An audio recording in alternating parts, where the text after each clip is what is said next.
I was born in Tucson, Arizona, September 5th, 1924, which is a long time ago. I was 10 years old when we moved to California, and I went through high school, but I didn't finish. I left and went to Oakland, California, and went to work in the shipyards for 3 months. And I just wanted to get out and do something before I went to the service. And then I was drafted into the service. I'm not one of those brave guys and they went and joined the Navy and the Air Corps and all that. I was just a plain old guy, and I said, no, I'm scared, I don't want to go. I was just barely 18 years old.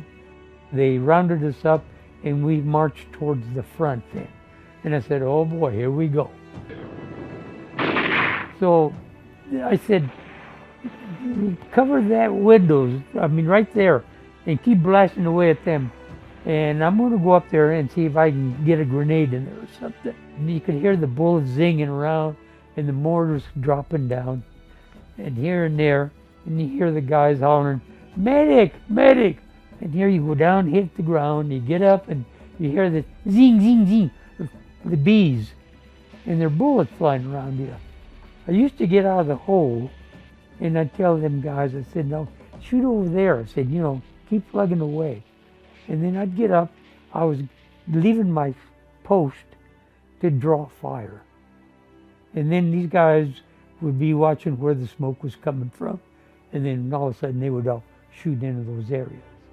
I jumped over the side and then I seen a guy run out of the door and start running down the road, and I fired a blast with an M1. And I said, halt him, halt, and he stopped. So the guy put his arm up, he had his overcoat on and stuff. So I went up to him and I turned him around and I looked at him and said, come on, let's walk back, And he happened to be a tank commander, that he'd lost one of the tanks.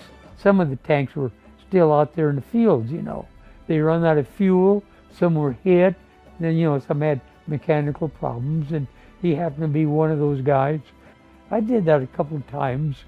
But it was a dumb thing. The dumbest thing I did was when I went after that tank commander, because they were still shooting. And some guy looks over at me and say, hey Henry, you got a hole in your canteen. I said, you gotta be kidding. My folks didn't know I had come home. I knocked on the door and rung the bell. And Dad come out. And he looked at me for a moment, and his mouth dropped open, and he said, Henry. And he started to cry, and he just started, oh, we thought we would never see you again. And that was the happiest moment of my day, and Mom then come running in the door screaming. And I was out there watering the yard for Dad, and ooh, I like that. And, of course, I talked to her or tried to, and she didn't talk much. And she just went on, and she was hard to get. Maybe 71 years this coming June.